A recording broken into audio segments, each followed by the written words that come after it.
ഇപ്പം ഞാനിപ്പോൾ ഫിറോസിനെ നോക്കുന്ന സമയത്ത് ബേസിക്കലി ഒരു മാനുഫാക്ചറിങ് ബിസിനസ്സിലാണുള്ളത് എങ്കിൽ പോലും ഇപ്പം ഒരു പാഷൻ, ഈ ട്രാവലിങ്ങിൻ്റെ അല്ലെങ്കിൽ ഹൈക്കിനോടുള്ള പാഷനോട് ബന്ധപ്പെട്ട് അതിനൊരു ബിസിനസ്സായി കൺവേർട്ട് ചെയ്തു, ട്രാവൽ കമ്പനിയായിട്ട് കൺവേർട്ട് ചെയ്തു. എങ്ങനെയാണ് അത് ചെയ്യുന്നത്? അല്ലെങ്കിൽ എങ്ങനെയാണ് ഒരാൾക്ക്, അപ്പോൾ ആ ഒരു പെർസ്പെക്റ്റീവ് നോക്കുകയാണെങ്കിൽ എങ്ങനെയാണ് ഒരാൾക്ക് ഒരു സ്വന്തം പാഷനെ ഒരു ബിസിനസ്സാക്കി മാറ്റാൻ പറ്റുന്നത് ഫിറോസിന്റെ അഭിപ്രായത്തിൽ? എനിക്ക് ട്രാവലിംഗ് ഞാൻ പറഞ്ഞില്ല താല്പര്യം ഉണ്ടെന്ന് പറഞ്ഞില്ലെങ്കിലും അത് ചെറുപ്പം മുതൽ പാഷൻ ആണെങ്കിലും ഞാനത് ബിസിനസ് മോഡലിലേക്കായിട്ട് കൺവേർട്ട് ചെയ്തത് 15 വർഷം ബിസിനസ്സിൽ ആയതിനു ശേഷമാണ്. വേറൊരു കൺവെൻഷണൽ രീതിയിലുള്ള ബിസിനസ് ചെയ്ത് 15 വർഷത്തിന് ശേഷമാണ് ഞാൻ ഈ പാഷൻ ബിസിനസ് ആയിട്ട് കൺവേർട്ട് ചെയ്യുന്നത്. ആൾക്കാർ പലപ്പോഴും പറയും പാഷനെ ബിസിനസ് ആയിട്ട് കൺവേർട്ട് ചെയ്യാൻ എളുപ്പമാണെന്നൊക്കെ. അപ്പോൾ ഞാൻ മുമ്പ് പറഞ്ഞ് കേട്ടിട്ടുമുണ്ട്, വായിച്ചിട്ടുമുണ്ട്. Unless you have a clear plan, അതൊരു ആ പാഷനെ ബിസിനസ് ആക്കുമ്പോൾ അതൊരു മണി മേക്കിംഗ് ആയിട്ട് മാറ്റാനുള്ള ഒരു മോഡൽ നിങ്ങളുടെ മനസ്സിലില്ലെങ്കിൽ പോകാൻ പാടില്ല. കാരണം നിങ്ങൾ നമ്മുടെ എത്രയോ എക്സാമ്പിൾസ് നമ്മൾ അവർ പോയി 1 മാസം 2 മാസം കഴിഞ്ഞ് നമ്മളെ കടമെടുത്ത പൈസയും നമ്മളെ സ്വന്തമായിട്ട് ഉണ്ടാക്കിയ പൈസയും ഒക്കെ കൂടി കുളമായിട്ട് പോകുന്നത്. കാരണം അത് നല്ലൊരു ഡിസിപ്ലിൻ ഉണ്ടാവണം, അത് നല്ലൊരു മണി മേക്കിംഗ് പ്ലാൻ ഉണ്ടാവണം. അതല്ലാതെ ഇതെന്റെ പാഷനാണ്, ഇത് ഞാൻ സക്സീഡ് ആക്കും എന്നുള്ള വിശ്വാസം കൊണ്ട് മാത്രം കാര്യങ്ങൾ നടക്കില്ല. ഇപ്പൊ പിന്നെ ആൾക്കാർ ചെയ്യുന്നതാണ്, ഇപ്പൊ ഒരു ബിസിനസ് തുടങ്ങാൻ ഫോർ എക്സാമ്പിൾ ഇപ്പോൾ ഒരു 100,000 dirhams ആണെന്ന് വിചാരിക്കുക, അല്ലെങ്കിൽ ഒരു 5 ലക്ഷം രൂപയാണ് നമുക്കൊരു ബിസിനസ് തുടങ്ങാൻ ആഗ്രഹം, ആവശ്യമുള്ള പൈസ. എങ്ങനെയെങ്കിലും അത് സ്വരുക്കൂട്ടി, അത്രയും പൈസ സ്വരുക്കൂട്ടിയിട്ട് കുറച്ച് നമ്മുടെ കയ്യിൽ സേവിങ്സ് ഉണ്ടാവും, കുറച്ച് നമ്മുടെ സപ്പോർട്ട് എടുത്ത് തുടങ്ങി ആ ഒരു 100,000 എങ്ങനെയെങ്കിലും സ്വരുക്കൂട്ടി നമ്മളെ ബിസിനസ് സ്റ്റാർട്ട് ചെയ്യും. അങ്ങനെയുള്ളവർക്കും പ്രശ്നം വരും. It's not about the initial capital. അത് കഴിഞ്ഞ് ഒരു 3-4 മാസം ബിസിനസ് റൺ ചെയ്യണമല്ലോ. ചെയ്ത് പിറ്റേ ദിവസം തന്നെ ലാഭത്തിലാക്കാനായിട്ട് പറ്റാവുന്ന ബിസിനസ്സുകൾ ഉണ്ടാവാം, വളരെ കുറവാണ്. സാധാരണ രീതിയിലുള്ള ബിസിനസ്സുകൾ എന്ന് പറയുമ്പോൾ അറ്റ്ലീസ്റ്റ് ഒരു 4-5 മാസം നമുക്ക് അത് ഓടിക്കണം, വർക്കിംഗ് ക്യാപിറ്റൽ വേണം.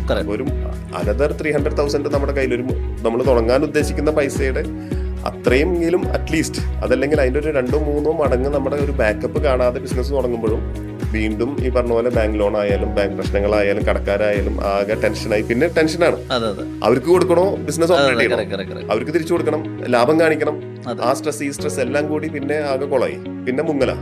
എത്രയോ കേസുകൾ നമ്മൾ അങ്ങനെ കണ്ടിട്ടുണ്ട്. അപ്പൊ എടുത്തു ചാടി ബിസിനസ് ചെയ്യാണ്ടിരിക്കുക.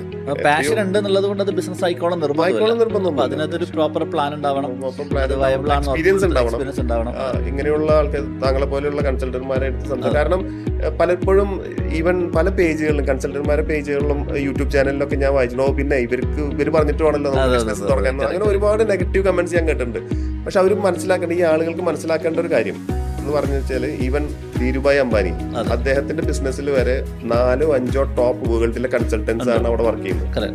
ഈവൻ ലുലു ഗ്രൂപ്പ്, ഏത് വലിയ ബിസിനസ് ഗ്രൂപ്പ് ആയിട്ട് നോക്കിയാലും അവിടെ കൺസൾട്ടൻസി സർവീസസ് ഉണ്ട്. എത്രയൊക്കെ പറഞ്ഞാലും ഒരു പരിധി വിട്ട് നമുക്ക് സ്കെയിൽ ചെയ്യണമെങ്കിൽ ഇങ്ങനെയുള്ള സർവീസസ് ആവശ്യമാണ്. തീർച്ചയായിട്ടും. കാരണം ഇല്ലാത്തവരുണ്ടാവാം, സൂപ്പർ നാച്ചുറൽ ആയിട്ടുള്ള ആൾക്കാരുണ്ടാവാം. പക്ഷെ ജനറലി ആയിട്ടുള്ള കാര്യം ഞാൻ പറയണം. അപ്പൊ ഞാൻ പറഞ്ഞു വന്നത്, അപ്പോൾ എപ്പോഴും നമ്മളൊരു ബിസിനസ് മോഡൽ ഉണ്ടെങ്കിൽ തന്നെ അത് ഒരു, കാരണം കൺസൾട്ടൻസി സർവീസ് അവിടെ ഇരിക്കുന്ന ആൾക്കാർ they are experienced in this. അവരുടെ പണി ഇതാണ്, നല്ലൊരു ബിസിനസ് മോഡൽ ഉണ്ടാക്കുക എന്നുള്ളതാണ്.